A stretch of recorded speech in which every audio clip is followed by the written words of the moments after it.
Hey everyone, I'm Megyn Kelly. Welcome to the Megyn Kelly Show. Later today, we have a guest on who helped turn his blue East Coast town red this year. Does he have the model for the GOP in 2024? I'm really looking forward to this conversation. One man who actually did it and how.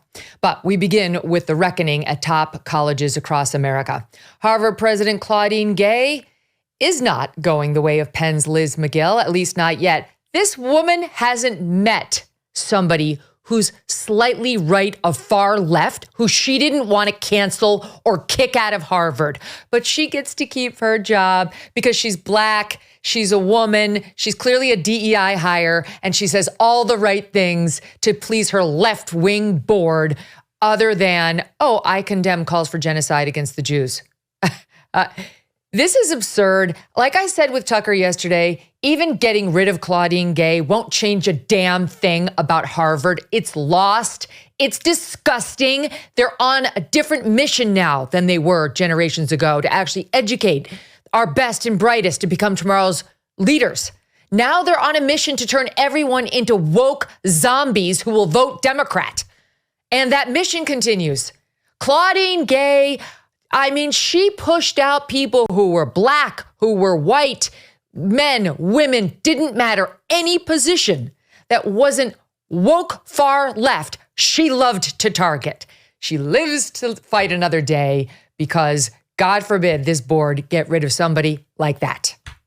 I'm sorry. It's absurd. Okay. Penn had a different position. They forced their president to resign over the weekend, Liz McGill, in the wake of her terrible performance before Congress last week, where she was talking about the law on free speech like she was talking about, her morning coffee, although it had to do with chants for the death of Jews. It depends on the context. It depends on the pervasiveness. Was she wrong as a legal matter? No, she wasn't. I said it at the time. Doesn't mean what she was saying had the correct tone or moral condemnation of the content, which we would have heard had somebody been out there chanting for death to Black people wearing a hood. She couldn't find the moral outrage when it was about Jews, which says a lot about Liz McGill and Claudine Gay and the other one who was out there from MIT. All these women are straight out of central casting. So far, Claudine is weathering the storm, notwithstanding the fact that she appears to be a cheat, too. She appears to have plagiarized not just one time in her dissertation, but the examples are coming out over and over. The Free Beacon has a big post today, Aliana's publication. Claudine doesn't really much like citing people whose ideas she's stealing, from the look of it. And so they want her to stay because the other idea that she's stealing is that it's fine to condemn Jews and call for their deaths on campuses. Yes, she only reversed that position when she was browbeaten to within an inch of losing her job, and then finally she saw the light. She, for today, has garnered the public support of the Harvard Corporation, which writes today that they reaffirm our support for President Gay's continued leadership of Harvard University, and that our, quote, extensive deliberations affirm our confidence that President Gay is the right leader to help our community heal and to address the very serious societal issues we are facing. Wokeism, that's what they're saying. All the white racists. She's the one to stare them down. The fact that she seems to be in favor of anti-Semitism, we're going to give her a pass. We know we've lost a bunch of money, but it's more important to us to appease our super woke George Floyd idealizing left flank. And Claudine is just the gal. In fact, as you look back at Claudine's dissertation, which she apparently plagiarized large portions of, as I mentioned, and some of her other writings coming under scrutiny, you know what? Guess what they're all about? I mean, literally all of them. Race, race, race. Black, black, black, white, white, white, black, white, black, white. What if you're between black and white, like they are in Brazil? She writes about the Afro-Brazilians. She's never seen something involving race she doesn't want to condemn in a way because she finds it threatening or upsetting or bad for Black people. But if you're a Jew, you're on your own. Sorry, Claudine doesn't quite see how you've been oppressed by all the calls for genocide. That's where she draws the line. And apparently so does the Harvard board. They too don't give a damn. And what's going to happen now that she's been reaffirmed They're saying she's the one to lead Harvard forward in its fight against anti-Semitism. Oh, she is? Okay. So here's what's going to happen. She's now going to triple down on any call that sounds like anti-Semitism because she's scared. She's scared for her own hide. She doesn't want to be fired as the president of Harvard, right? It's embarrassing. So she's going to double down on that. And while she does, she's going to double down on every other, quote, hateful statements. Harvard is going to go a different way. Instead of learning its lesson about free speech and universal applications, you mark my words, they're going to crack down on things even more. There's not going to be a Riley Gaines appearance on Harvard University ever, or anybody who sounds like her. And so it's going to be an overcorrection. This whole thing will have wound up hurting the free speech, such as it is at Harvard, even more than it already has been. Joining me now to discuss that and many other things, Andrew Klavan. He's host of the Daily Wire's Andrew Klavan Show and author of the book, The House of Love and Death, available right now. Good Christmas gift. Check it out. Hey, subscribe to the show on YouTube and follow me on Facebook, Instagram, and Twitter. The October 15th tax deadline has passed. Maybe you noticed that. Many of you might be feeling the pressure, sorting through the expense tracking, the estimated payments, all those deductions. It can be overwhelming. It might lead to a failure to file on time and a failure to pay penalties that then pile up on your tax debt. Stress, I get it. I have a recommendation for you. The attorneys at Tax Network USA have been absolute lifesavers for many. Their team has successfully saved clients over $1 billion in tax debt. Whether you're in the hole for 10 grand or you're staring at a $10 million debt, they are ready to help you. Even if you haven't filed in 5 years, or a whole decade, the expert attorneys and tax pros at Tax Network USA are equipped to secure the best settlement for you and to help resolve all tax cases, no matter how it started. Check out now, right now, check them out, as these tax debt relief programs are expected to change. Go to taxnetworkusa.com/Megyn. Again, that's taxnetworkusa.com/MEGYN. Andrew, welcome back. So what do you think of what I said? What does Harvard do now that they've reaffirmed Claudine Gay in this position? Well, you're absolutely right that the key thing about her is that she's a DEI hire. They can't fire her without actually rejecting the core philosophy that caused her to make such a mistake in testimony to begin with. The problem with what she said and what Liz McGill said and the other woman from MIT is that it actually was reflective of an overall philosophy. You know, I'm very much in favor of forgiving people who make silly statements. We all make silly statements. So many of us are on the air all the time. You might say something that they want to cancel you for. And I always feel like if it doesn't reflect your heart, if it doesn't reflect your philosophy, let it go.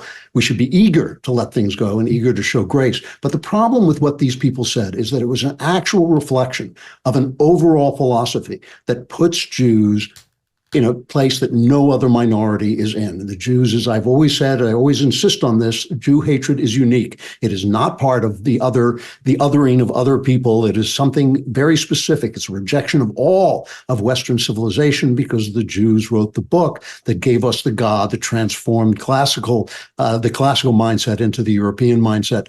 They are the people who gave us the identity we have. And so the rejection of them is really a rejection of all of Western culture, of all of religious culture.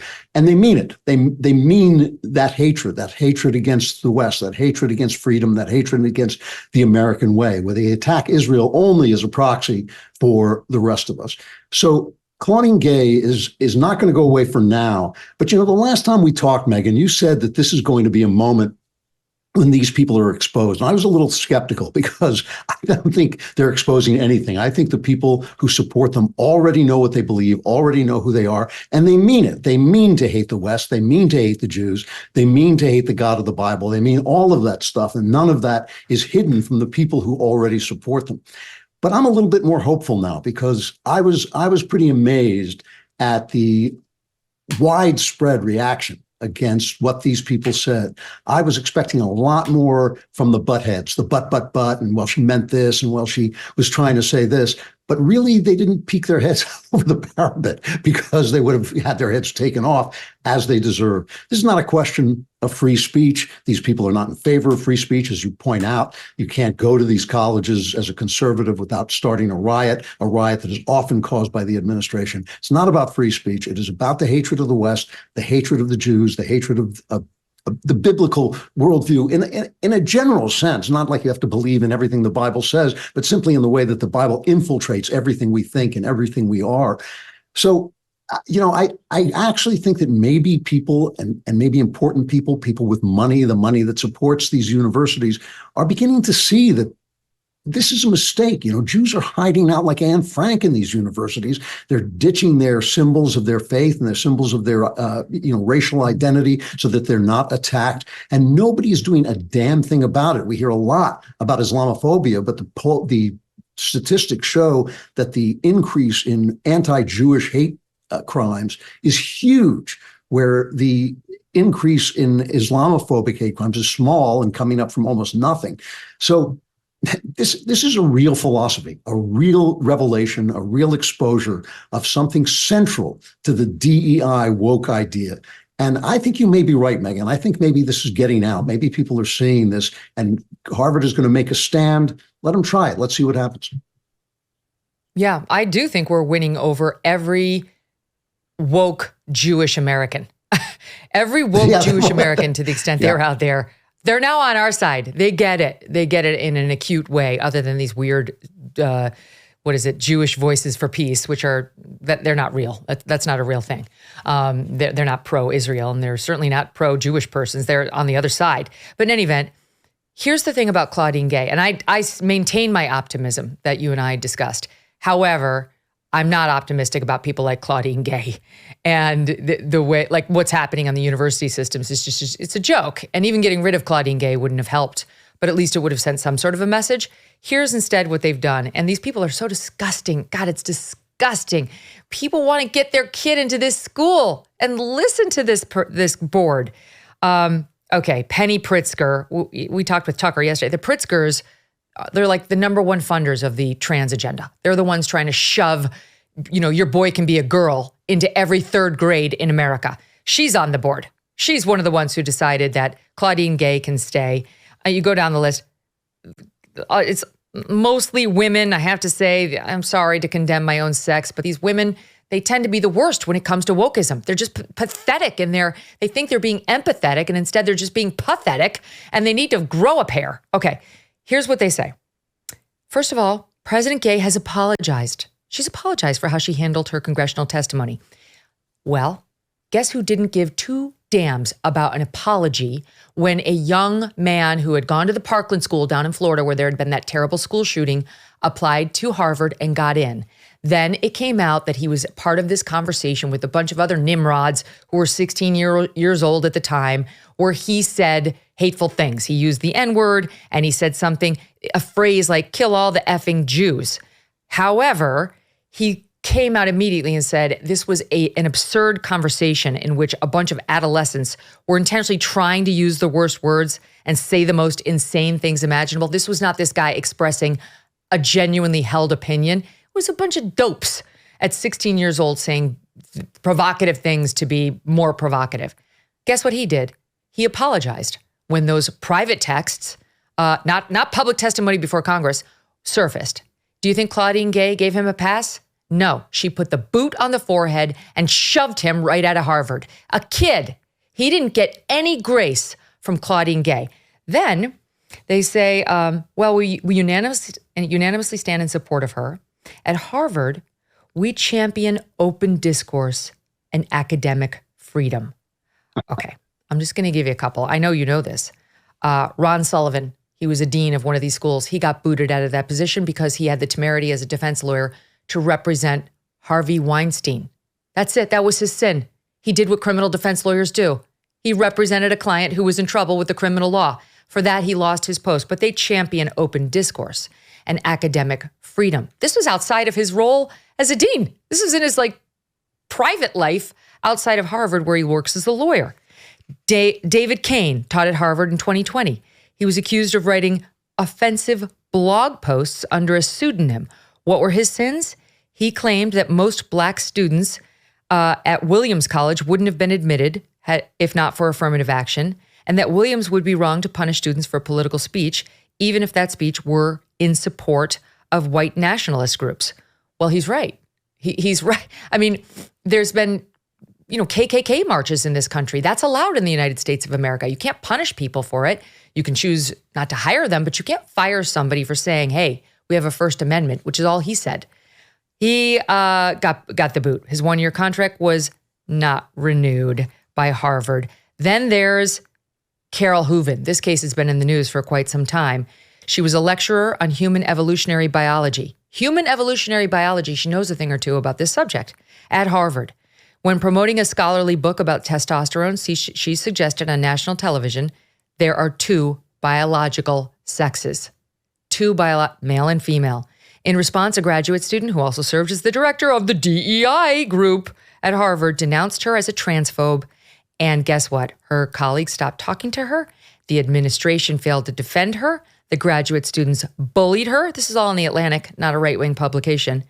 And she was forced to take a leave of absence, said that as of January 23, she retired from her long-term teaching and administrative job at Harvard.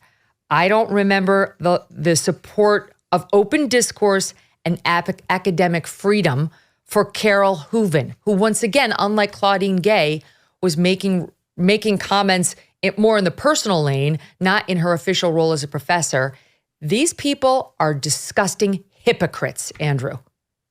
Well, and not only that, what she was saying was true. And you left out Larry Summers, who was president of Harvard and had to resign because he suggested that among the many reasons why women may not join math and STEM was that it's possible that at the highest level of math and STEM, men are better at it than women are. And which Roland statistics Fryer. do.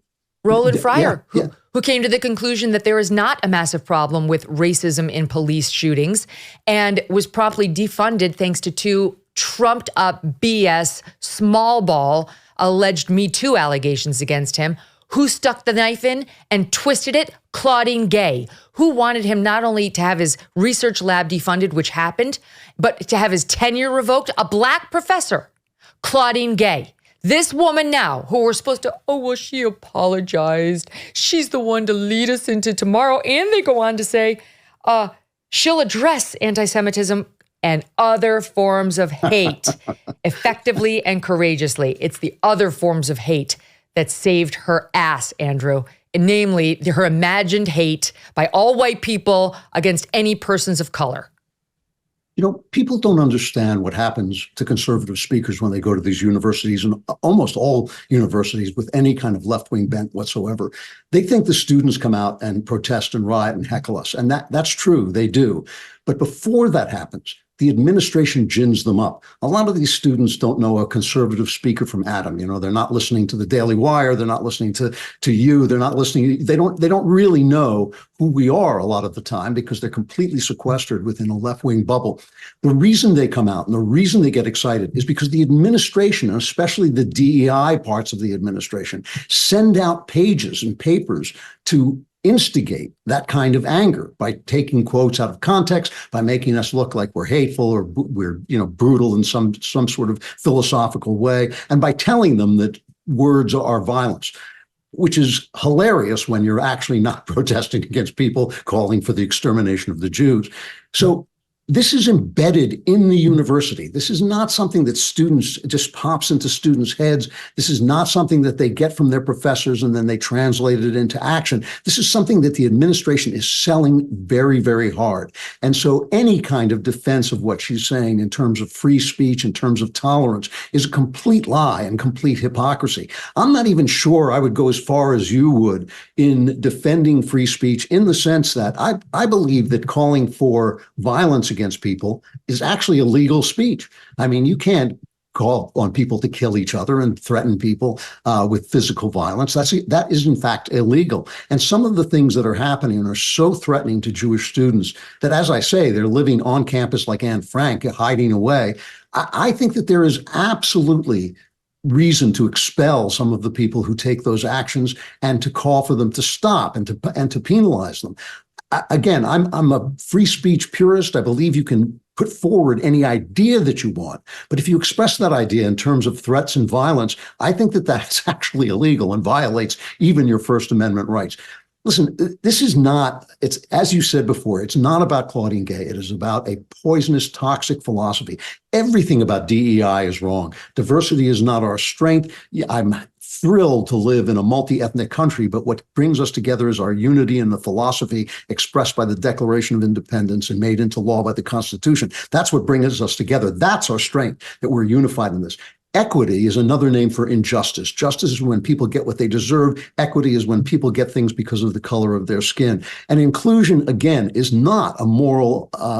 It's not a moral standard. You don't include people who despise the principles for which we stand. You know, America does allow free speech, but it allows free speech because it has an image of the human being expressed in our Declaration as a person created by God to have certain natural rights. That's why we believe in free speech. So you can have free speech, but you have it under the rules created by our founding documents.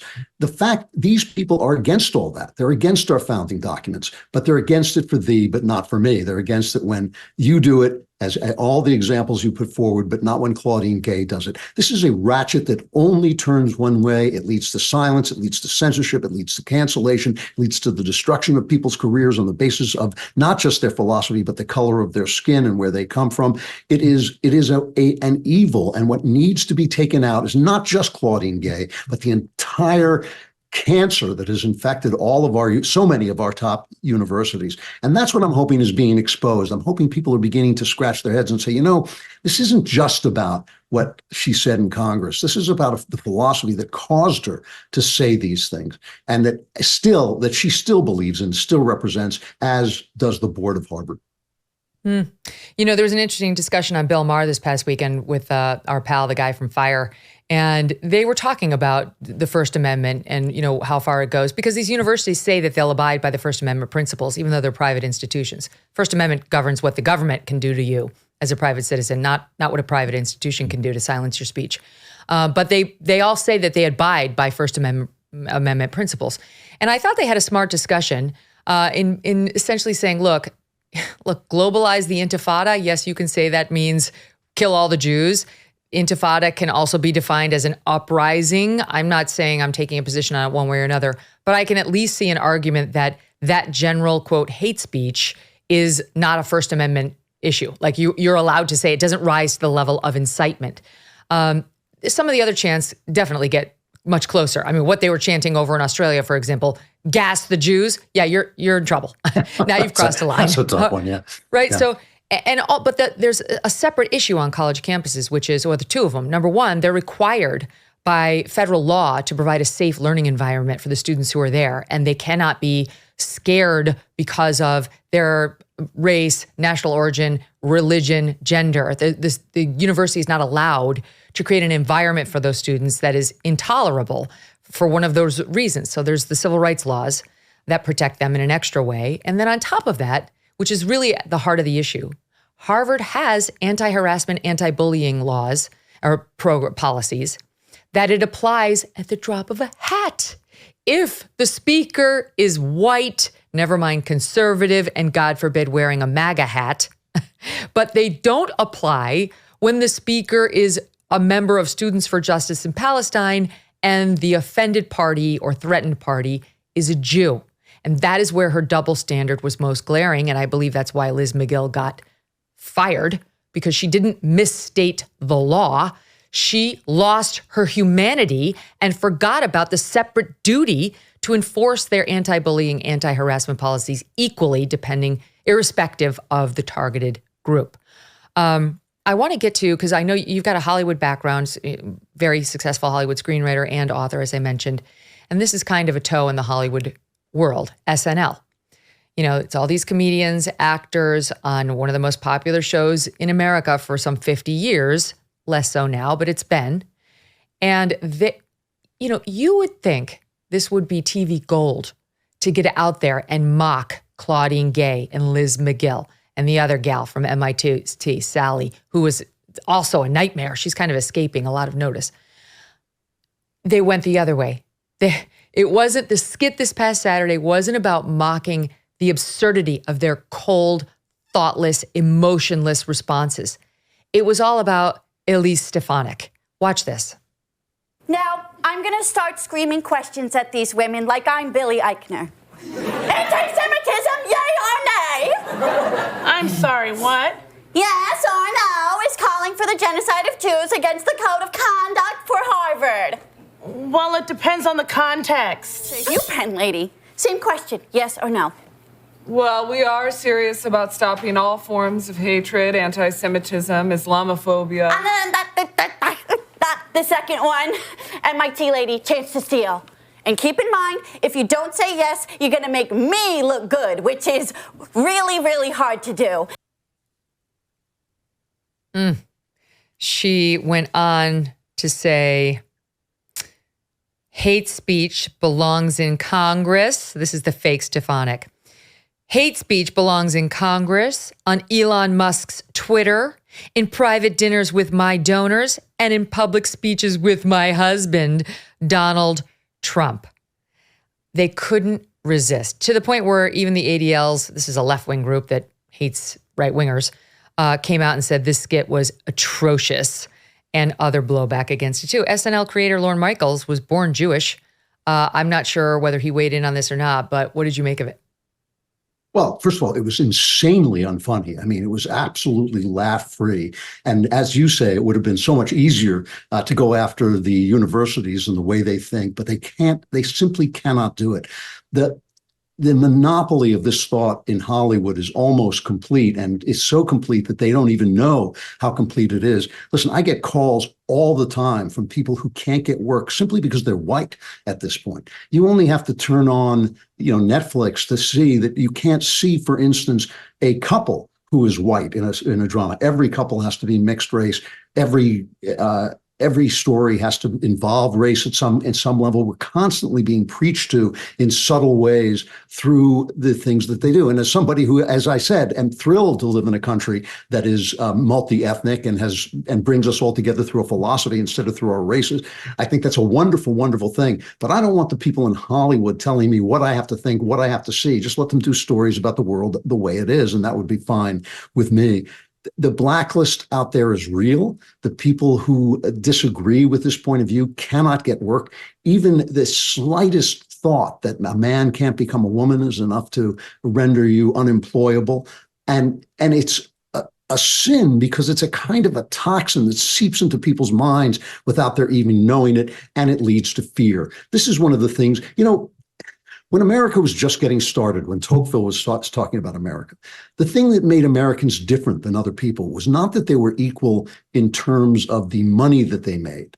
It was that they were equal in that no matter how much money they made, they weren't afraid to express their opinions. This is what Tocqueville wrote after he came and visited America. It was amazing to him that the underclasses were just as valuable and free in addressing their opinions as the upper class. It was nobody was going to be quiet if he was an American. That was your right, and your opinion mattered.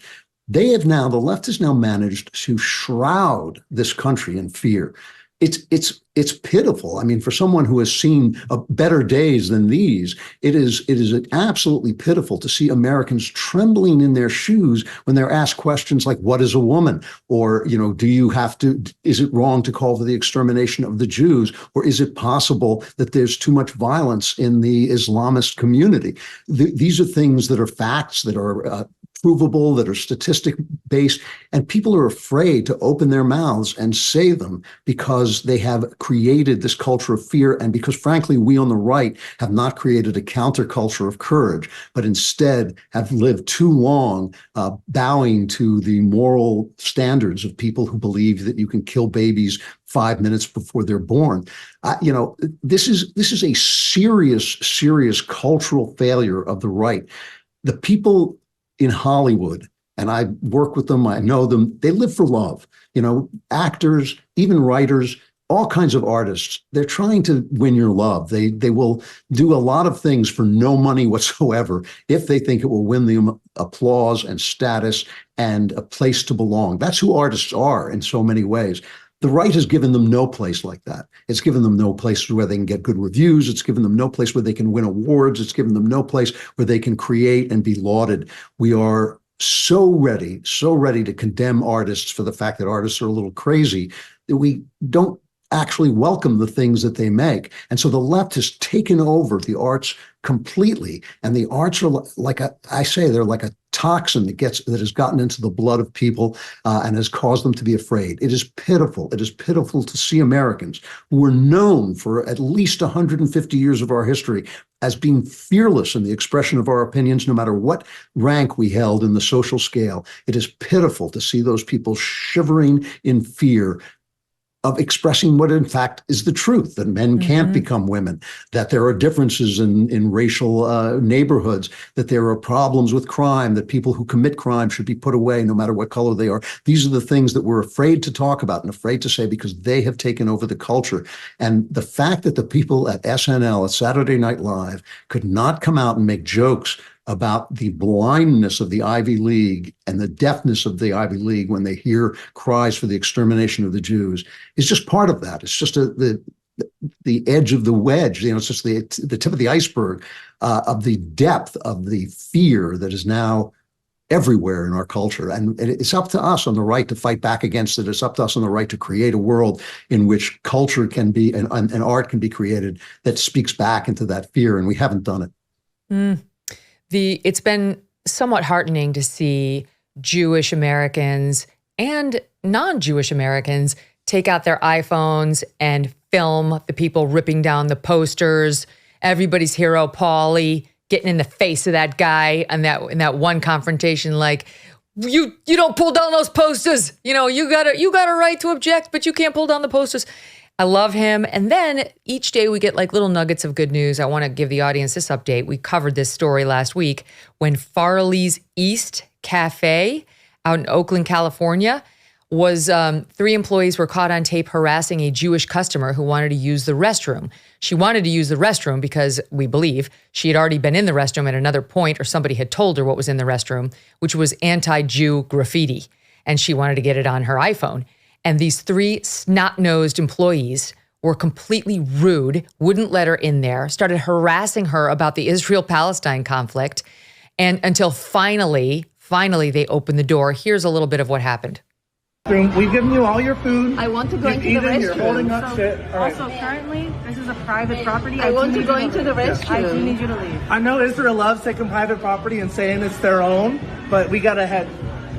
You're not going to let me You're go also into the misgendering restroom? them, so I need you to leave. I want you to go into the restroom. I need you to leave, please. I was All right, and it went on like that. And I have a right to go Finally, into the when restroom. they opened the door to the restroom, you could see all this anti-Israel graffiti. And then that guy on the left gave her some lecture about how history didn't start in 1948, lady. Well, a lovely update. They've all been fired. Yay. They were all fired. Farley's East Cafe management said in a statement, due to the incident, they fell short of the intended safe space they sought to create when they opened this business 35 years ago. You think, Farley's? By the way, they only did it after public pressure on Farley's, Andrew, because originally there was no termination. But fine, I'll take it however I can get it.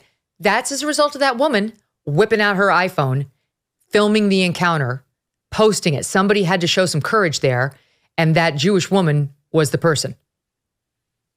Well, this is the thing that is incredibly hopeful about this moment, is that the media has changed utterly. It has been transformed utterly by the internet. The attacks on social media to try and silence conservative voices, the attacks on Elon Musk. You've come under attack. Tucker Carlson is under attack. The Daily Wire comes under daily attack. All of these attacks are failing.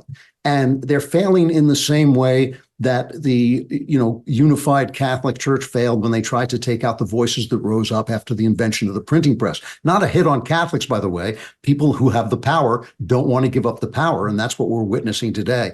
It's failing, and it's going to continue to fail. You're not going to be able to silence all the people. It's just not going to happen. And so eventually, we're going to return to a place where there are people who feel responsible to tell the truth. That culture disappeared. It disappeared before Donald Trump, but it started to disappear before Donald Trump, but Donald Trump put paid to it. Once Donald Trump came up, you could say anything you wanted about him. You could say anything you wanted about us, about conservatives, and it didn't matter. There was no apology, no correction. You could just attack us and spread hateful lies and spread conspiracy theories and call our when we spoke the truth, you could call what we say conspiracy theories.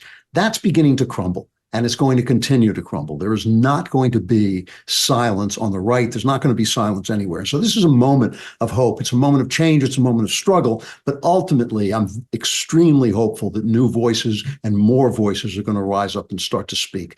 It's a really... just a fascinating historical moment, because we went from a place where there were three networks who delivered a kind of monolithic news, but it was also a news that reflected the fact that we were a more unified country.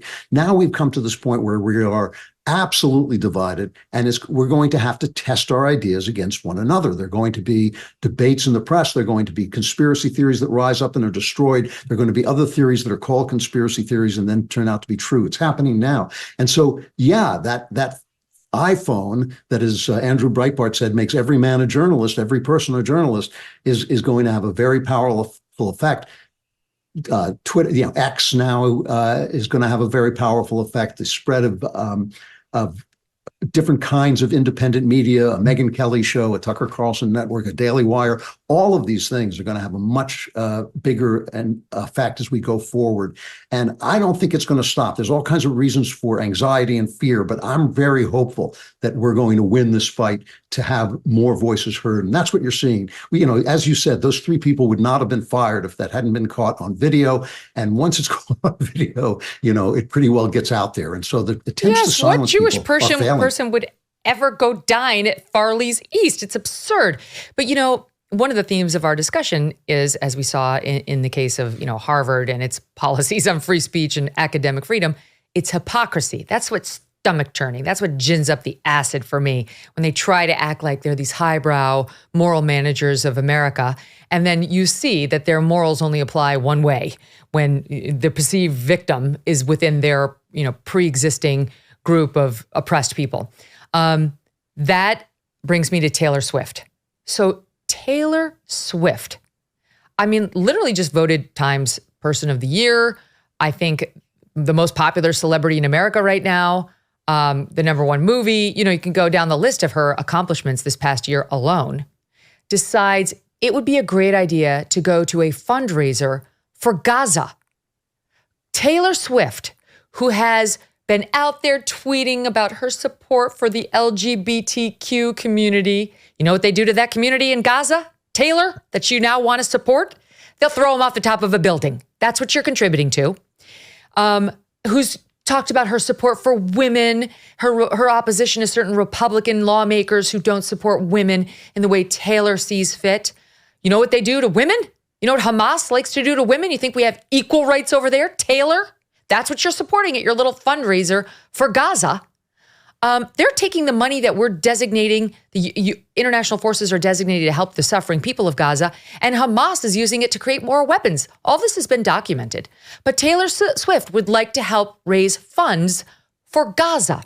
Now, has this benevolent woman, Andrew, said one word about the mass murders that happened on 10/7 of Jews?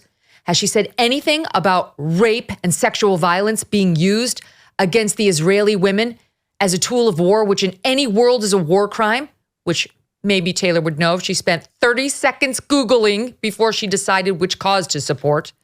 Nothing. So she shows up there, wants to be seen as a humanitarian, and the question is really whether she's going to be held to account for this absurdity as she, like the others, tries to paint herself as a warrior for women and LGBTQ people in Gaza. I seriously doubt she's going to be held to account at all. She is at the pinnacle of her career, at the pinnacle of anybody's career. What she has done as a pop singer is amazing.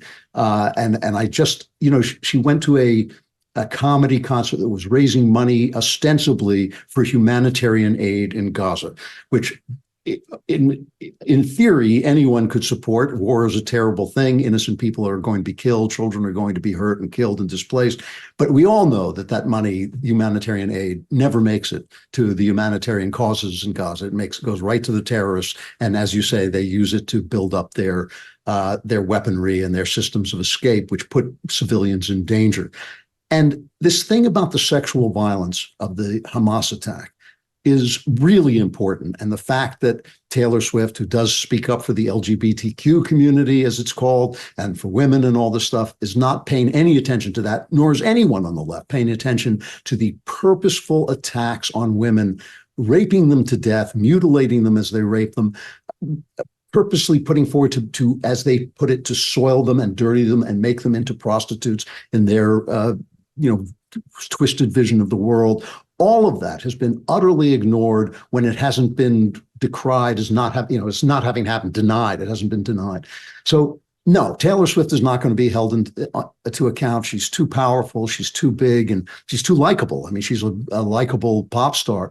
And I guess all I can say about that is, I don't turn to my pop stars for political wisdom. I wish they would shut up and sing and do what they do well. She made I believe, a career-based decision that she had to start speaking out. She made an entire documentary about it, about how she came to speak out against Donald Trump. I have no doubt that her political opinions tilt left, but the idea that she suddenly had to come out and talk about these things, I think, was, in fact, throwing off the shackles of any blacklist. I don't think the success that she's had would have been possible if she had continued to maintain silence about her political opinions, which she did for quite a long time. So this is a good career move for her. I don't think she's going to pay the price for it. Again, when the culture insists that people have more moral insight than Taylor Swift, then Taylor Swift will have more moral insight. She's not there to do good in the world. She's there to be loved. That's what artists work for. They work for your love. She's got so much of it. I guess she needed a little bit more, and she's going to get it. She's not going to be held to account at all. Well, I hope young Jewish women. I hope young Jewish women who paid exorbitant amounts to go to her concert, who paid more money still to go see her movie, understand that Taylor thought it would be a great idea to support, as you point out, an event at a comedy club, along with Selena Gomez and Cara Delevingne, I don't know how you pronounce her last name, the model, a group that NGO Monitor has described as highly political, presenting a highly biased view of the Israel-Palestine war, ignoring any Palestinian responsibility for hardship, and contributing to the demonization of Israel. That is the group Taylor Swift thought it might be fun to help raise money for, attend the fundraiser for, and she owes Israelis and Jewish Americans an apology. And I hope they boycott her events until she issues it, because attending this thing was wrong. It was wrong. Do some Googling. See what they do in Gaza to gays. See about women's rights in Gaza, Taylor. Otherwise, do this when it comes to talking about those issues again. You clearly know nothing. All right, Andrew Klavan, stand by. Much, much more to discuss. Quick break first. Finding an honest doctor that is not following in the footsteps of Big Pharma can feel impossible. That is why millions of men and women have turned to one Texas doctor. And the 7 reasons he says anyone over the age of 50 should be drinking this one thing. It's not milk or another calcium-rich drink. Instead, it is a unique protein that naturally declines with age and can significantly increase bone strength and soothe joint pain. He says it can minimize wrinkles and cellulite. It can enhance hair follicle thickness. All right, so your wrinkles are going away, your hair is growing back, and you're getting rid of your cellulite. What is this? Users reporting results in as little as 2 weeks. This Texas doctor now offering our viewers up to 45% off his bone, joint, and ligament restoring formula at nativepath.sale/MK. It has thousands of 5-star reviews and over 4 million jars sold. Every order comes with a 365-day money-back guarantee, so there's no risk to try it today. Megyn Kelly viewers can visit nativepath.sale/MK to get up to 45% off while supplies last. All right, Andrew, so unbelievably, you're not going to believe this. There is a 50-year-old man swimming with 13-year-old girls and younger in Canada. Now, we mentioned this story a couple of weeks ago when we first got wind, courtesy of Rebel News, that he was swimming with them. And and they tried to deny it at the facility first, but it was caught on tape, like not the actual swimming, but an eyewitness. And then they were forced to admit it. Well, he's at it again. He is out there again, swimming against girls. His name is Nicholas Cepeda, Cepeda. He now wants us to call him Melody Weishart. No, Nicholas, I refuse because there's something seriously wrong with you. You're not trans. You're a sicko. That's my opinion, and I'm entitled to it. He's 50. He's swimming in the pool with, get this, 8 to 16-year-old girls, as young as 8. And Rebel News documented that he actually was changing in and out of a swimsuit in the women's locker room. I should say girls' locker room. He's in there changing. It's unbelievable. It's sick. This guy should be arrested. Unbelievably, the parents are not having a full meltdown. Some of the ones who talked to Rebel News said the girls were terrified. We tried to put up makeshift towel tenting things so that he couldn't see them and they couldn't see him.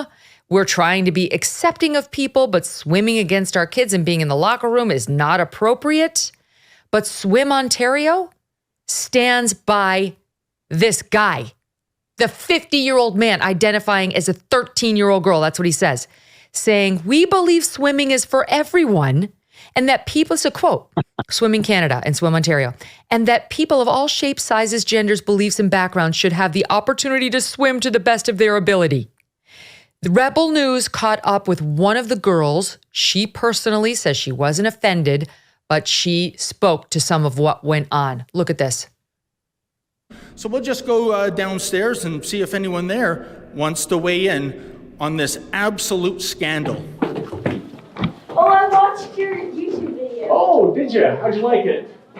It was okay. Yeah?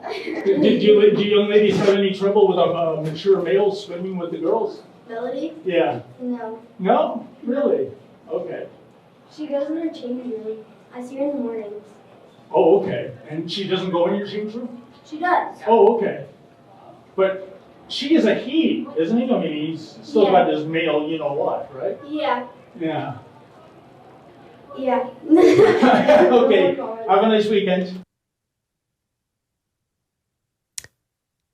It's incredible. By the way, just not for nothing, but since you're a wordsmith, this happened in Barrie, Ontario at the December 1st Trojan Cup race. I mean, the perfectly named Trojan Cup. The girl's saying this is an intact male. He hasn't had surgery.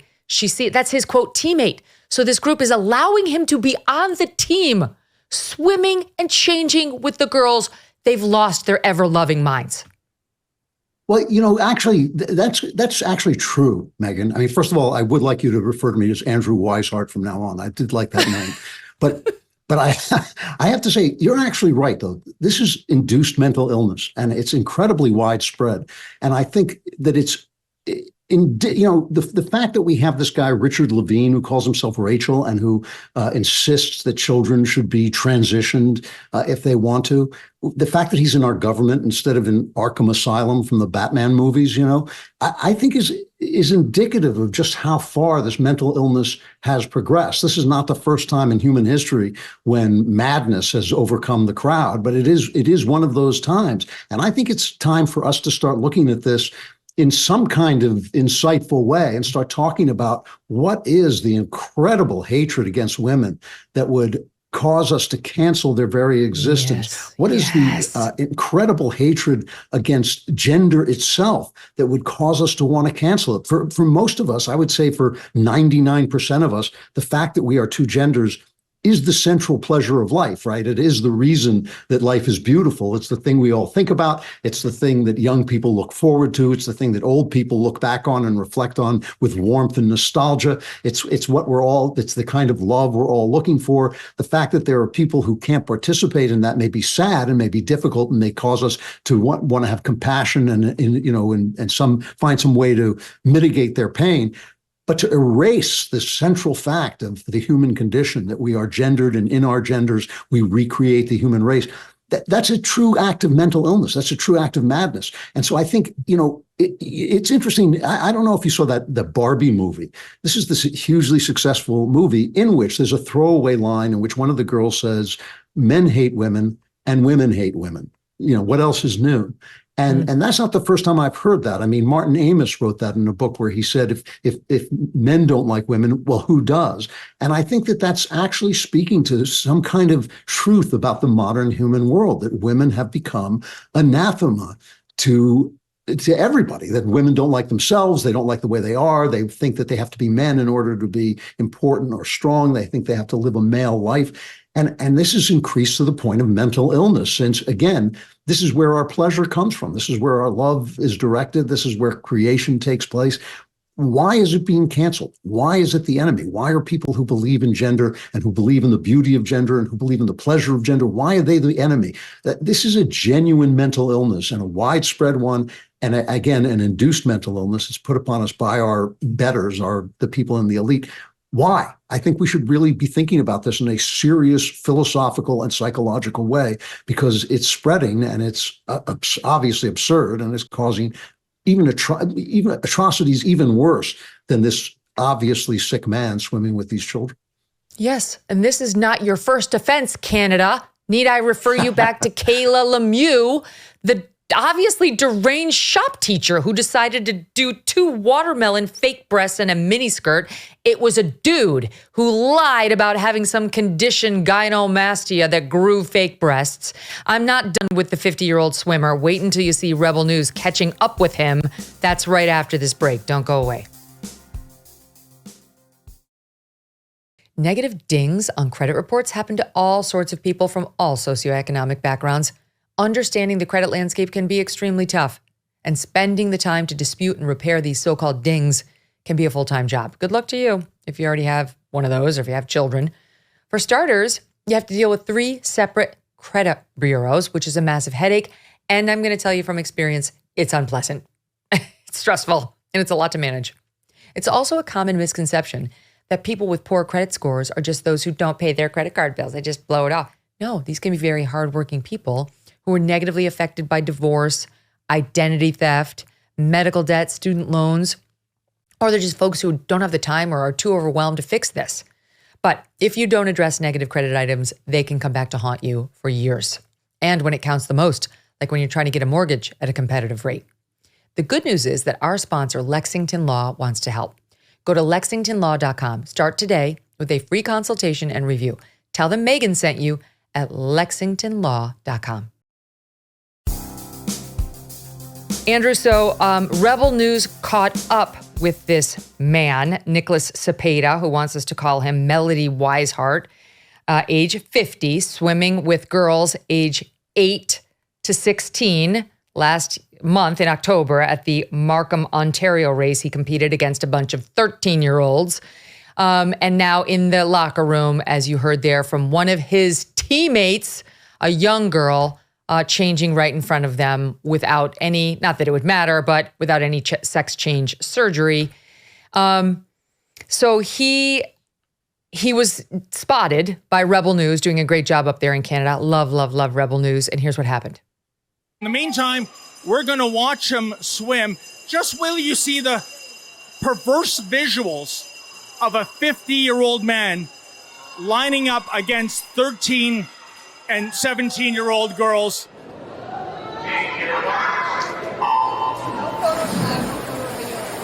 Oh, I see other people now. Who are you?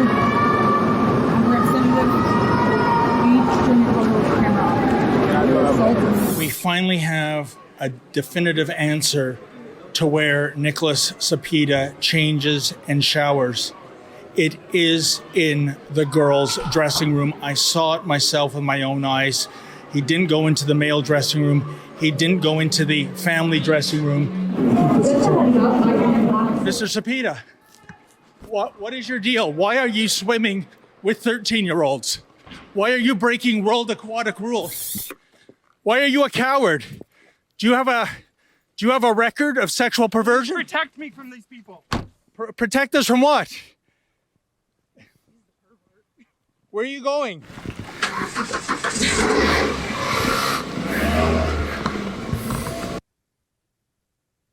Yeah, he's the one who needs protection, Andrew. And the offense committed inside that pool that day was of the Rebel News reporter trying to document this man with the teenagers, not the actual fact that he was there in the first place.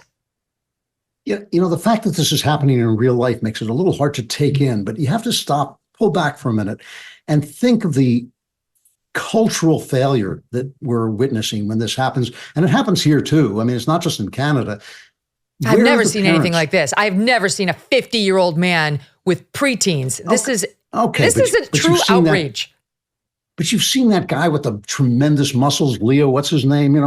Leah Thomas. Going out there and and competing against women. Where are the parents of these children to say, we're all boycotting this? Every single one of us, we are shutting down your athletic department until you get this guy out of our child. Listen, I have a daughter. If anything like this had happened, and I'm a guy who likes to keep to himself, if anything like this had happened, I'd have been in flames. I would have shown up literally on fire, just saying, This is not going to happen. It's not going to happen. Where are the fathers? Where are they? And where are the mothers, for that matter? The completeness of this societal breakdown is so stunning that I don't think we've taken it in. We go after this guy, and of course, he's obviously a sick man who's doing something terrible. But it goes so far beyond that. Where is this hatred for women coming from? Where is this attempt to actually eliminate women from the human experience coming from? I think it's worth looking at, because I do think it goes back to the mistakes of feminism. I mean, when I am an anti-feminist, when I attack feminism, people think I don't want women to have any rights. That's not the truth at all. What I think is that there was an actual problem and feminism was the wrong solution. I think that this idea that we have belittled the feminine sphere, the home sphere, the mothering sphere, all of these things have been relegated to some kind of second-class status, so that if you go out and you have a job, or if you're pushing paper for your boss, you're somehow more free, more liberated than if you're home cooking meals for your family. It's just a really strange twisting of human values. It's never been seen before on Earth. It's never been actually perpetrated at this level. And yet we can't take it in. We can't take in the fact that it's done terrible things. I now routinely see online women around the age of 38, 40, saying, feminism has ruined my life. And I keep thinking, well, yes, it has. And when are more people going to start to talk about this? Why can't we even make a movie in which women are women instead of women who punch people and they fall over as if they were punched by Mike Tyson? I don't understand. Well, I do have thoughts about it. I do have ideas about why this is happening, but I don't understand why people are not talking about this on a bigger level. Instead of just saying, okay, here's an example of this outrage. The entire thing is outrageous. The entire idea that women should be insulted in this way. It is blackface, essentially, and in some ways, blackface wasn't as bad. I mean, this is eliminating. It's definitely not as bad. This is worse because you've got the exploitation of minors and of women on a mass scale.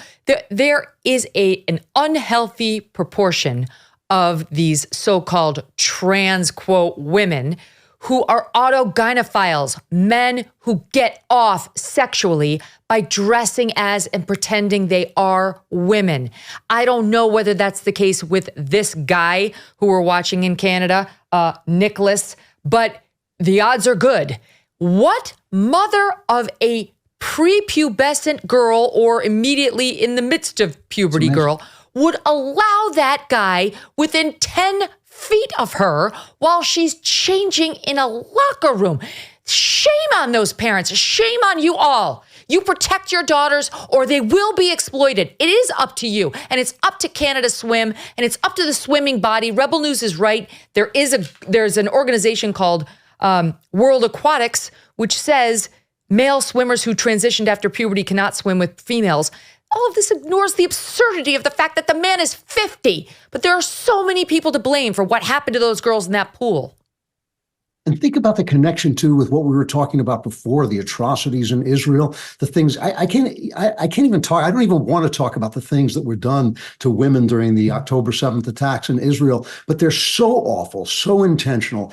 Where is the outrage? Where are the people saying, I'm sorry, but whatever you believe in, wherever you are, whatever your status is, you are now eliminated as people. This hostility against women, I would go beyond hostility. This hatred of women is widespread. It is infiltrating an entire segment of our society. And the fact that people are afraid to talk back against it, the fact that they're afraid, that women are afraid to say, I'm sorry, you cannot pretend to be me and say that I don't exist, that my entire experience from birth is somehow non-extant and you can just take it over by putting on a string of pearls.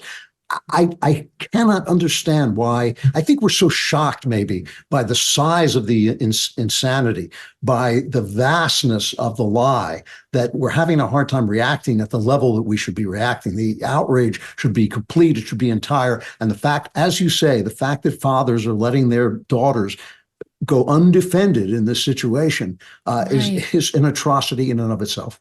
That's so true. Who can you depend on to protect you against a sick person like this, if not your mom and dad? What mom and dad sits there and watches this? I mean, I would throw myself into the pool. I would literally throw myself into the pool lane in front of that guy and say, you get out of here. There's no way I would allow my daughter or sons or anybody to swim in a meet with somebody like this. These parents have fallen down. And it's not the first time. As I mentioned, it's no accident to me that this shop teacher was, with the fake breasts and allowed to teach shop in a little mini skirt. A man who made up lies to the New York Post about how he grew them. Andrew. He's got some condition called gynomastia that leads to elephant-sized breasts with orange-sized nipples off the end of it. And then I've got to run it because I love Rebel, and just while we're on a Rebel News celebratory kick, they caught up with him without his breasts on that were totally real, and he grew. And watch it. It's 11 seconds. I thought your breasts were real. Where are your breasts? Why are you dressing inappropriately in front of children?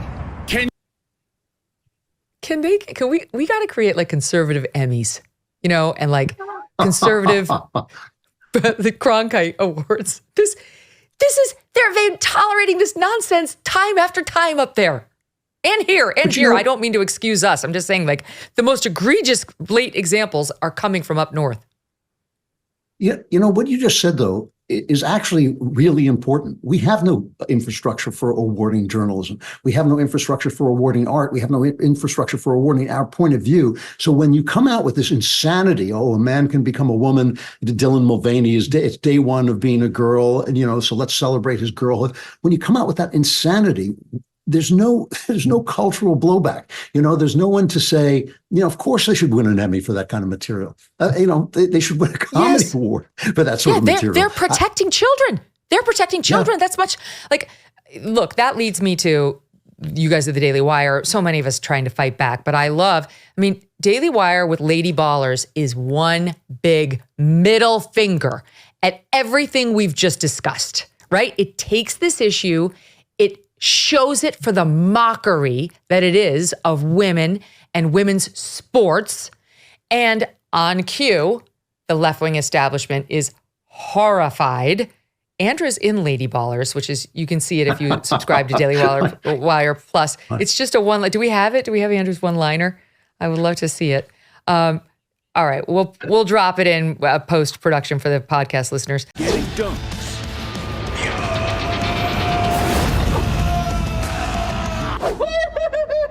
And tucking trunks.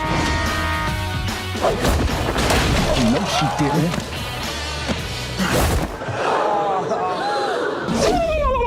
That's the biggest I've ever seen on a lady. So you won't be surprised to learn that Out Magazine is very unhappy with Lady Ballers, in which the Daily Wire portrays a bunch of guys who decide they want to be winning basketball players, and they decide to dress up as and pretend they are women and become champions.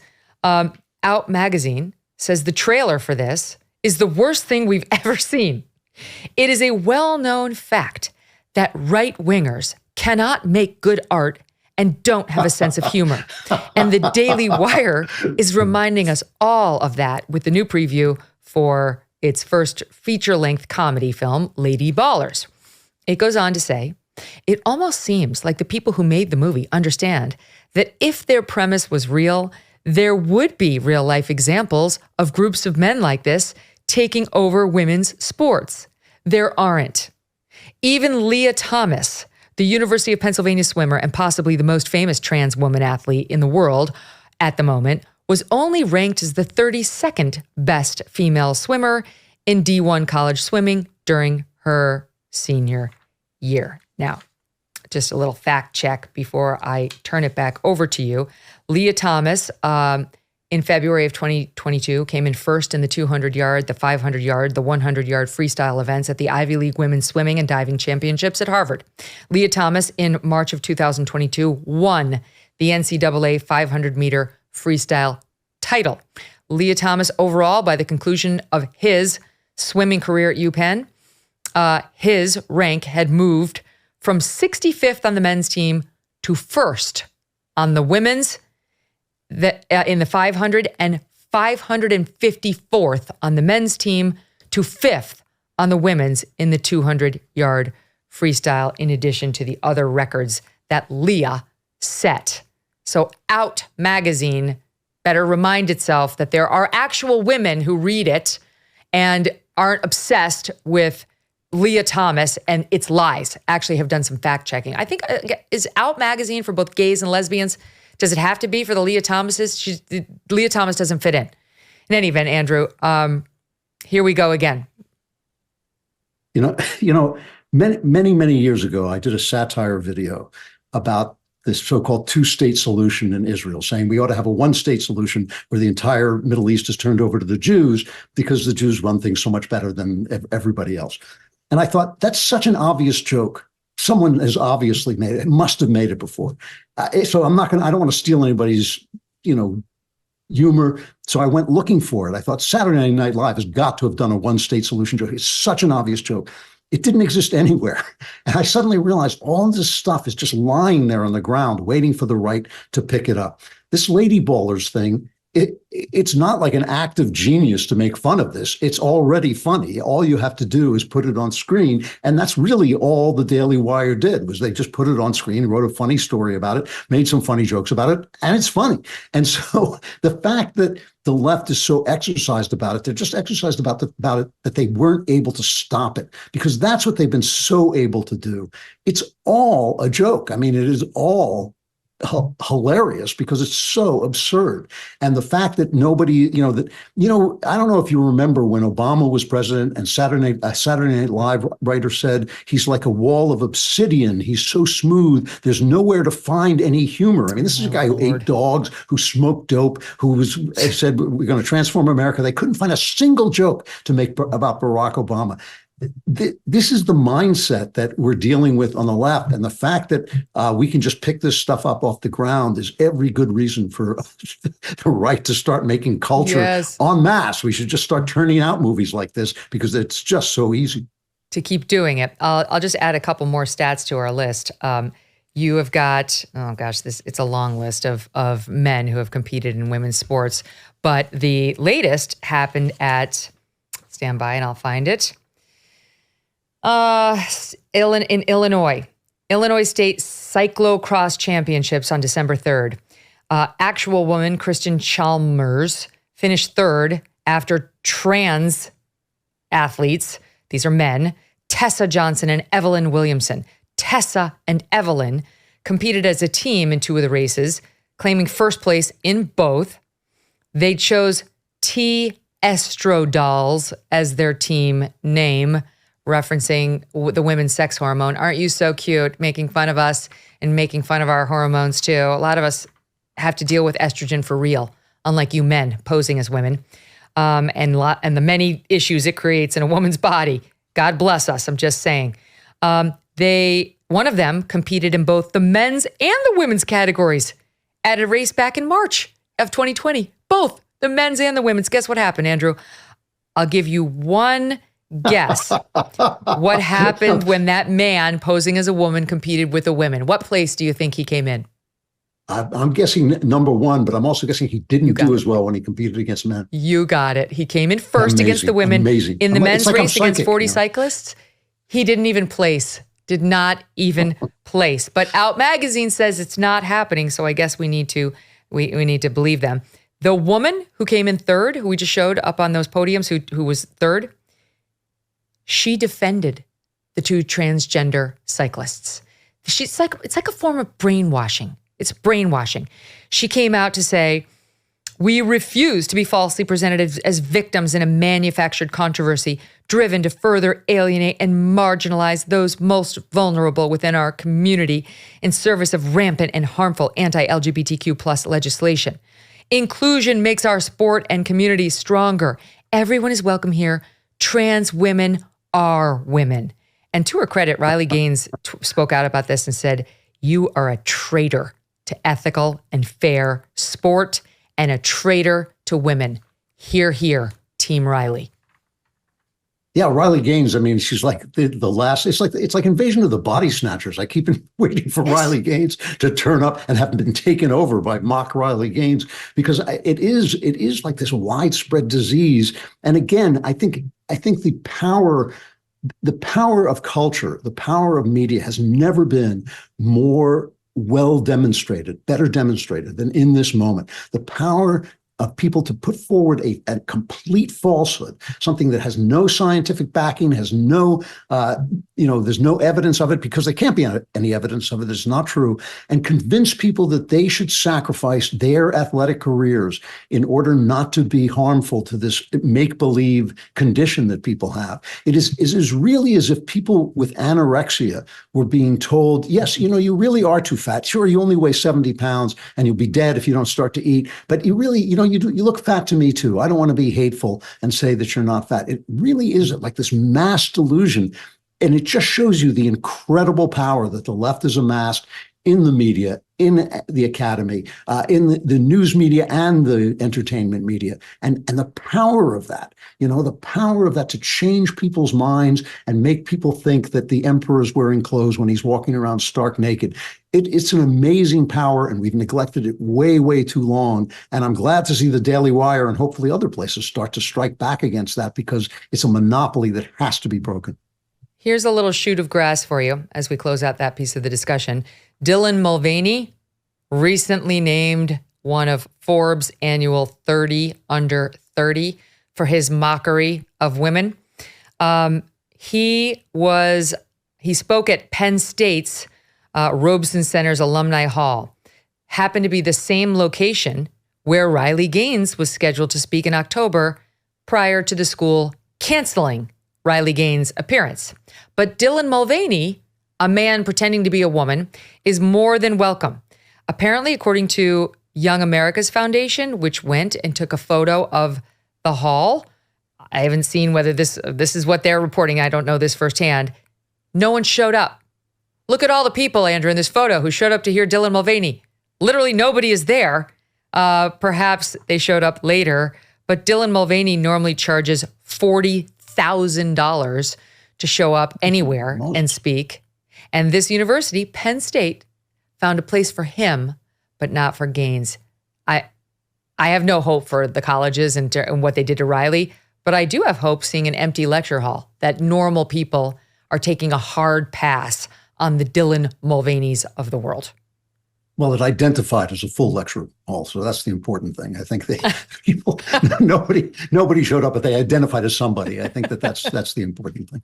It is a remarkable thing. I mean, it's a wonderful, wonderful thing that people are starting to wake up to it. It's just it is very hopeful. And look, reality has a voice. Reality does strike back after a while. You can't vote reality out of the room. It's going to come back again and again and again. And I just think it is an amazing thing that they let Dylan Mulvaney speak and not Riley. Riley Riley, who's an actual woman, basically saying to her, no, you're not allowed to be a woman, but you can be a man pretending to be a woman, is the ultimate. To me, that's the end of feminism. That is feminism where it was heading all along, that the best women are men, and the only women that we recognize are manly women.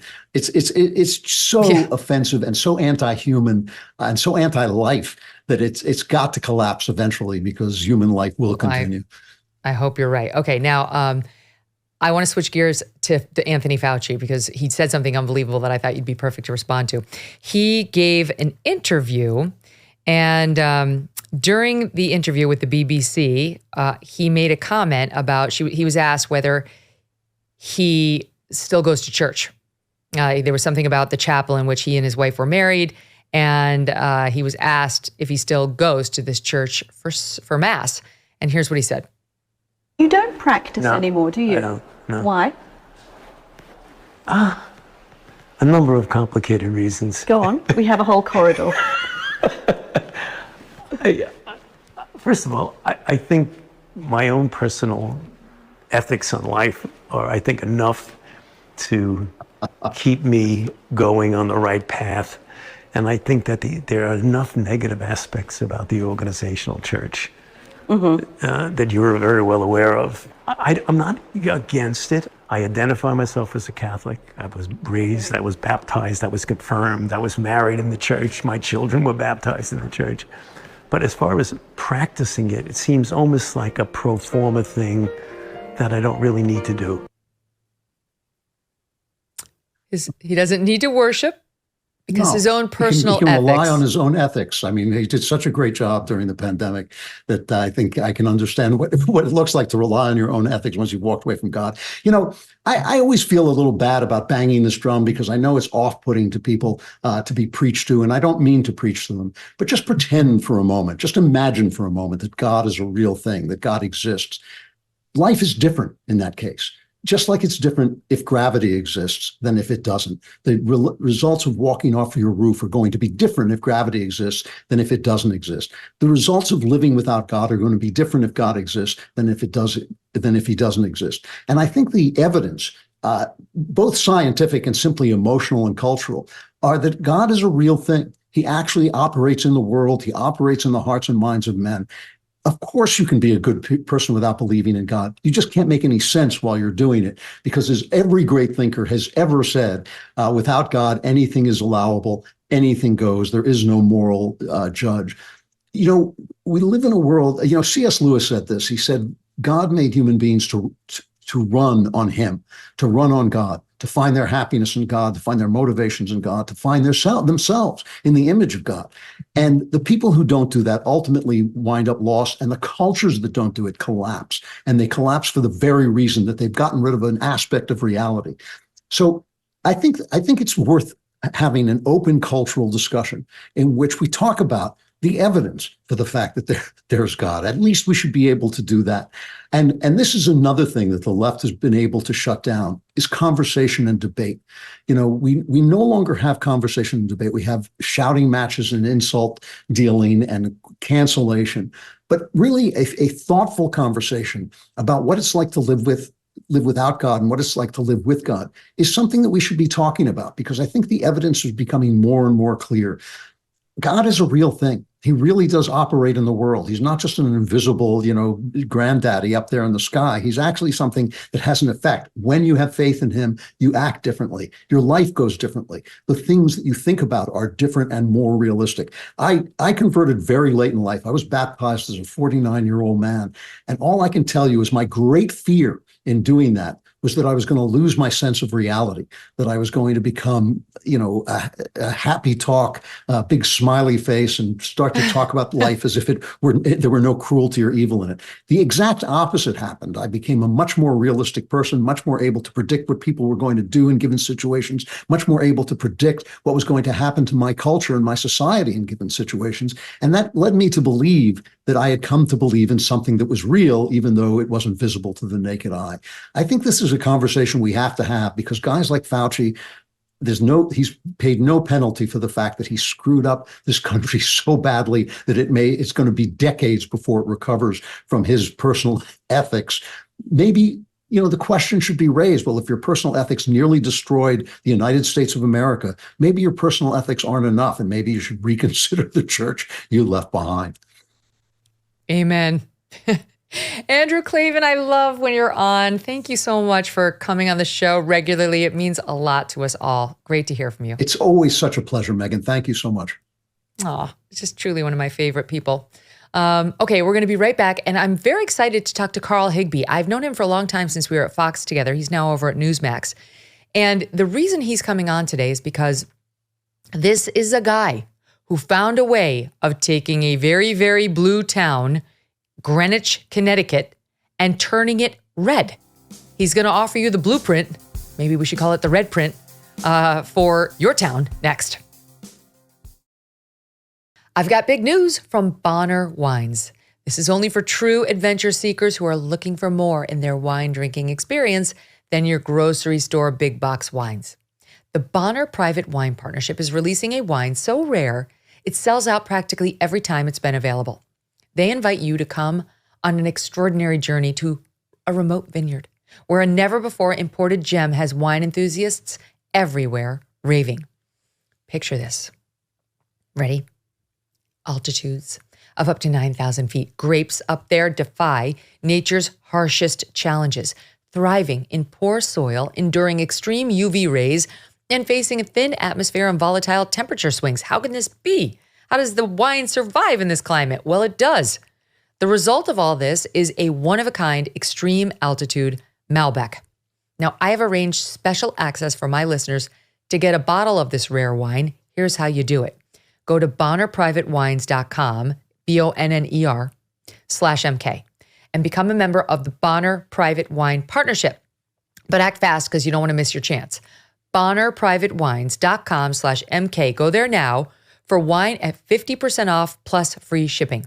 bonnerprivatewines.com/MK today to get your wine delivered directly to your doorstep. Last month, a year after Republicans failed to deliver the red wave they promised in those 2022 midterm elections, the GOP continued its recent election struggles across the country. Democrats retained the governorship in deep red Kentucky and won the state house and the Senate in Glenn Youngkin's Virginia. But there is one place in America where Republicans swept all their races, and they did it in a deep blue area. Our next guest, Carl Higbie, helped make that happen and has some thoughts on how the GOP can make it happen elsewhere come November 2024. He is the host of Carl Higbie Frontline on Newsmax, and he joins me now. Carl, great to see you again. How you doing? Hey, Megyn, good to be back on with you. Awesome. All right. So just by way of background, so the audience knows a little bit about you, you served our country honorably. You were a Navy SEAL. You fought in Iraq. You were deployed a couple of times and then came back home, became a bit of a talking head on Fox, forgive the description, and got more and more involved in politics. And so you have every right to do that. I mean, once you've served the country, we need to hear from you more than ever. And I'm sure became frustrated at how hard it is for Republicans to win elections. So just talk about that a little bit. Well, look, Republicans have an innate ability to snatch defeat from the jaws of victory every time. I don't know how we do it. Look, our policies are hands down better than every Democratic policy out there. We win on every single major issue, but we do everything else so poorly. I mean, look, the Democrats control the media. They control pop culture. They control the majority of these influencing regimes out there that sell rainbows and unicorns to people with purple hair and somehow win elections on that. So we do everything right on the policy side and then everything wrong. So all we have to do on the messaging side is just a little bit right, because right now our elections are still a 50-50 proposition somehow. So if we can just do a little bit right, how little that is, 5%, 10%, we will sweep elections and it'll be time to just have a margarita between now and November because it'll be a foregone conclusion. Mm-hmm. All right. So you decided to take this on in Greenwich, Connecticut. So first, what was the problem in Greenwich, Connecticut as you saw it? Well, so Connecticut is obviously deep blue. Now, in Greenwich, Republicans have historically held a lot of the seats. They've generally always been a Republican, what we call a mayor or a first selectman. And and a lot of the seats. But what happened is when the onset of Trump came on, a lot of people Biden swept Greenwich, Connecticut in the last election. Hillary Clinton swept Greenwich, Connecticut in 2016. And as Trump came on, there were a lot of Republicans that fell into the Mitt Romney, Asa Hutchinson sort of, I might like his policies, but I hate the man. And this was a big problem because even we had this town chair. I'm not going to say his name, but he was adamantly anti-Trump. And I get it. Okay, not everybody's anti-Trump, but he wouldn't even hold a campaign rally for Trump, for fundraising for local candidates. He wouldn't even put signs in the local headquarters for us to come get, not on the windows, just there so we could come pick them up and distribute them for people who wanted them. And we threw him out last year and a half ago. We threw him out of office, and we took over what they call the Republican Town Committee, the Republican Town Party. And we installed a bunch of people that weren't necessarily MAGA, but they were very pro-Trump policy. And we didn't back away from him. Now, in the subsequent November election, which was a year ago, we actually lost Republican seats because it was the midterm election. So we had some state rep seats and things like that. And what had happened is when we ran the caucuses a year and a half ago to throw out the party leadership, they lost by a combined about 150 to 160 votes town-wide for all the seats. Wait, now I'm confused. I'm confused now because you were saying that you got the Republican guy out who hated Trump, but then in the following election last November, you lost. So now what are you saying happened in these caucuses?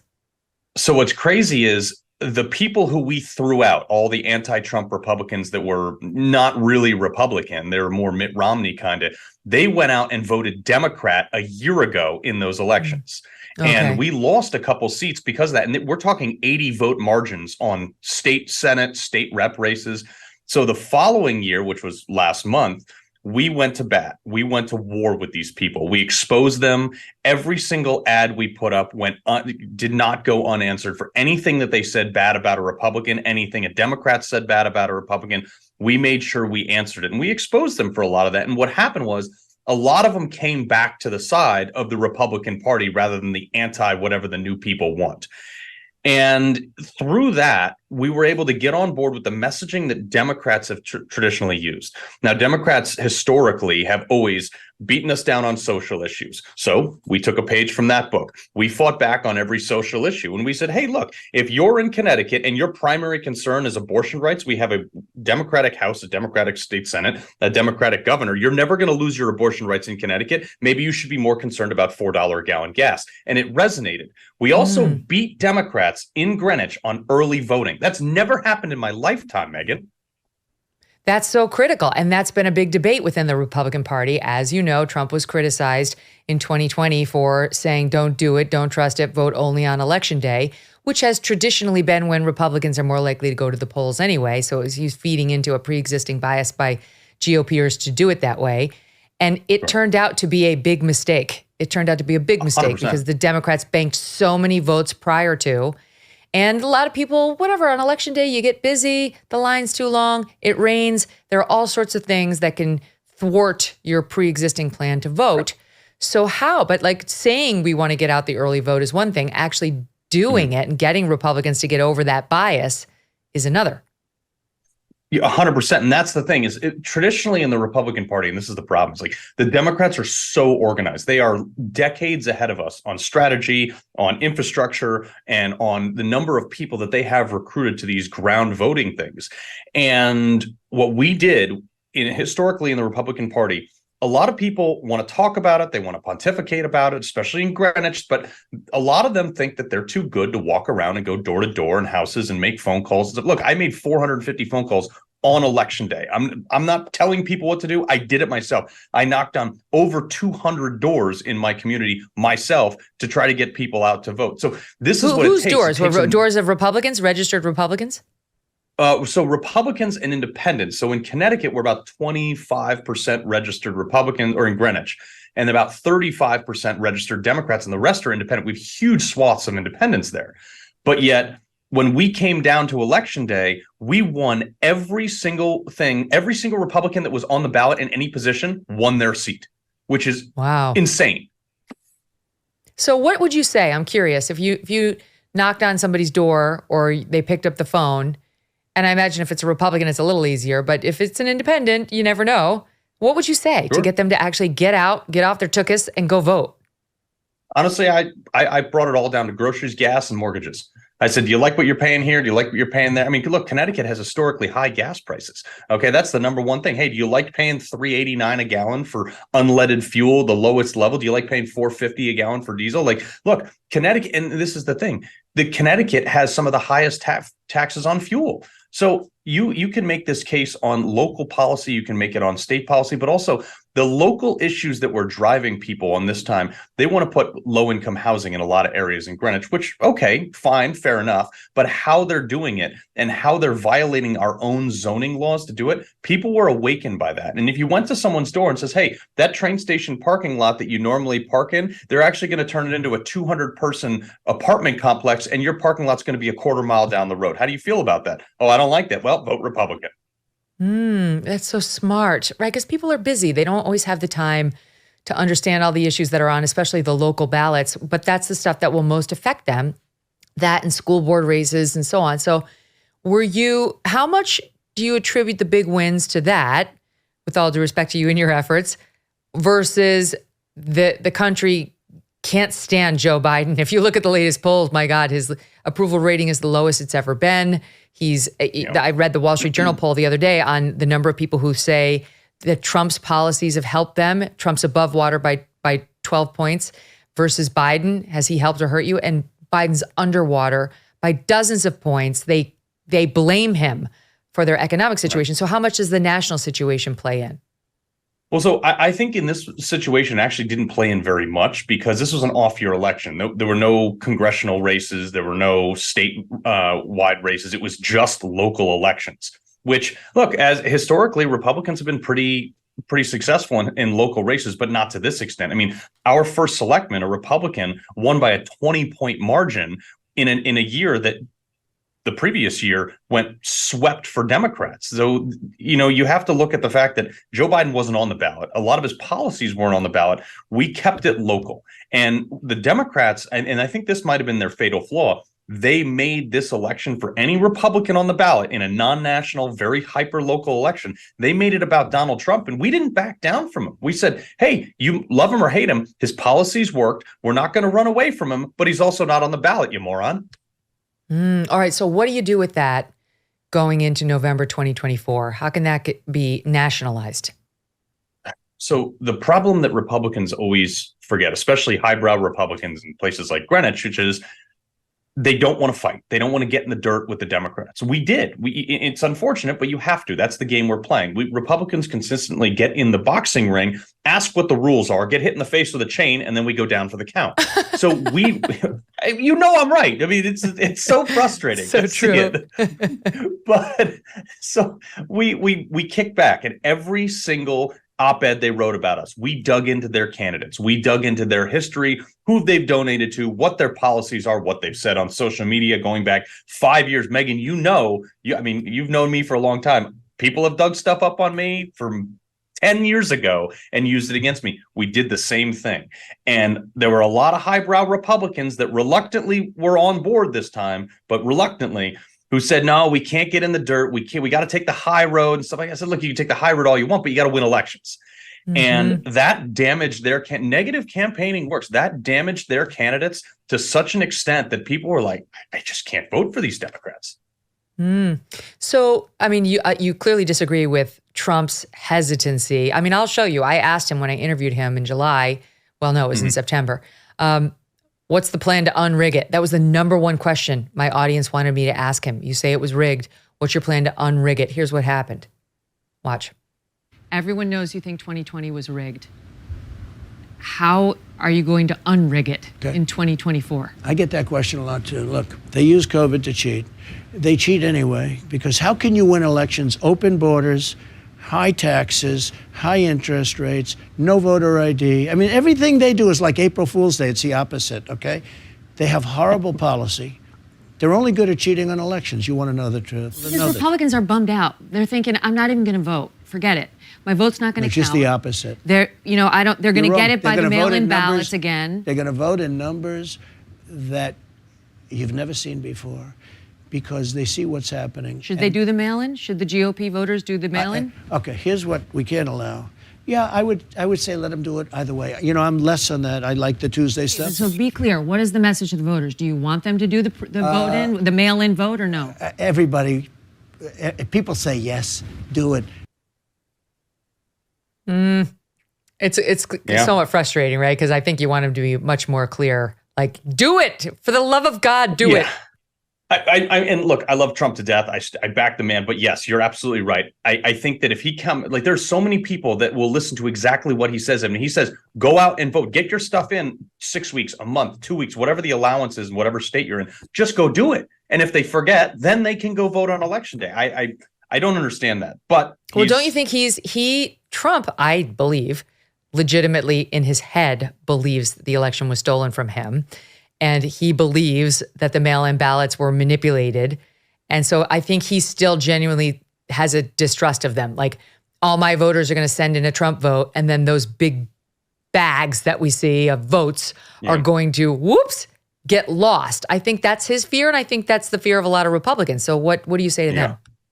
Well, here's the thing is the single-handed best way to beat any type of the Bridgeport mayoral election was just overturned by a court because there was unbelievable. Fraud. I mean, yes, we saw that. We've been covering that.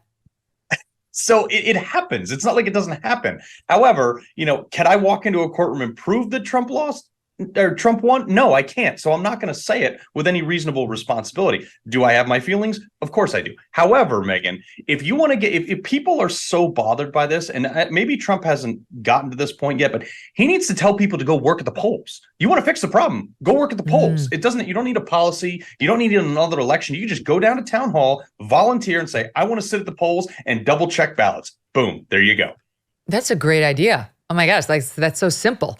All right, now what do you make of, Vivek Ramaswamy made a lot of news that at NBC debate saying Ronna McDaniel needs to resign as the head of the RNC, so many losing elections. People pushed back and said, you have Trump to blame for that, not Ronna McDaniel. But the RNC does not have a lot of money. In fact, it's some sort of record low. They have about 9.1 million on hand as of October 31st, the lowest amount for the committee in any commission report since 2015. So what do you make of the RNC's role in all of this, and what should they be doing? Look, I haven't really cared for Ronna McDaniel, Mitt Romney's niece. I think that she's not really done a great job. Look, she spent $100,000 on hair and whatever. But at the end of the day, she hasn't been proactive in a lot of the messaging. And I know Trump has backed her. I disagree with him on that. I think that she's done a real detriment. And Vivek was right. He basically got on stage and called her a turd and said, I'm not going to put up with you losing all these elections. Did Trump have a hand in certain things? Yeah, like when he went down in Georgia during the last election and fired off on the Senate candidates. Sure. I mean, that wasn't great. It didn't help. Yeah, exactly. It didn't help. It didn't help the case down there. But Ronna McDaniel has a massive responsibility. And Vivek is right. Under the last 3 years, she's just lost election after election after election. Maybe she should step down and give it to someone else. She's clearly not doing the job. She should go work at Harvard University. They apparently hire unqualified people. What do you think the RNC needs to do? Like, if they put you in charge of the RNC, what could it be doing better? I understand your points about at the local ballot box, become a poll watcher, vote early. Yep. At some point, you do have to trust the system. Honestly, it's like you kind of just have to, it's going to require some measure of trust. But what else? What would you do at the RNC that's different from what Ronna McDaniel's been doing? Every election is local. And you can and this is the big thing that campaigns make a big hoopla about, is they spend millions upon millions of dollars of TV ads and all those things. Great. Okay, be up on TV. I don't really think that TV moves the needle that much. But you know what does move the needle is hiring people in your local areas. I mean, I would go to every state party chair, be like, I need a town captain. Go to every town captain and say, I need a district captain. And then have those people recruit 10 people to go knock on doors, watch polls, make phone calls. You need to have a military-style strategic plan that would make you win elections. Because the problem is you can put all the TV ads you want, But if you're not getting into the households that don't typically vote, or B, don't typically know all the information, then you're not going to get it. If you make physical contact with people, if you are active in your local communities, and this is why I say even someone like Ronna McDaniel should be hyper involved in local politics, because if you can get those people on those positions, if you can have that military command style structure, you are going to win every single election. I don't think she did that. I think she took these No, she says they're not. She massive- says they're federal only at the RNC, and not the local elections. But wouldn't that have to happen like right now? You tell me, because you have to get them people who are not registered but might be thinking, gee, I think I would vote for Trump. I'm sick of the Biden economy. Don't they have to, doesn't this effort have to begin like yesterday to get them registered? Because in some places it takes a while for them to even get registered, never mind then to actually be able to vote on election day. Yeah, I mean, you actually have to start 30 years ago, which is what the Democrats did. But you know what? We're here now, so we better get started. And she can say, oh, we only do federal, we only do this. That's because when Ronna McDaniel sends an ad buy over to her buddies, they get a 10% kickback and she makes some. I guarantee you that. I have no proof of that, but I guarantee you my time in politics, I've seen that 10 out of 10 times with people. They need to do stuff that doesn't have kickbacks and doesn't have returns and actually gets people to put their ass in the seat and drive to the poll. And what about, DeSantis was saying at our debate, ballot harvesting, do it. He's like, I'd like it to go away, but if the Democrats are doing it, our side needs to do it, where you basically go to door and you try to get people's ballot and I guess turn it in. I mean, I don't totally understand ballot harvesting. Well, look, and I think it's like 28 states still have some version of legal ballot harvesting where you can collect ballots on behalf of other people. And this is the same thing in Connecticut that we did. It was like, the rules, what the Democrats are doing, just do the same thing. And then they have no choice but to stand on policy. And they always lose on policy. And this is what we don't understand. Go for the throat of the Democrats. Do exactly what they do. And if you do that, you will win. Mm-hmm. And at every single Trump rally or whatever rally it is, they should be getting emails and numbers and names the same way Obama did. Yes. That's how they started building his and the Dems' big database. Carl, such a pleasure. Thank you so much. All right, Megyn, thanks for having me on.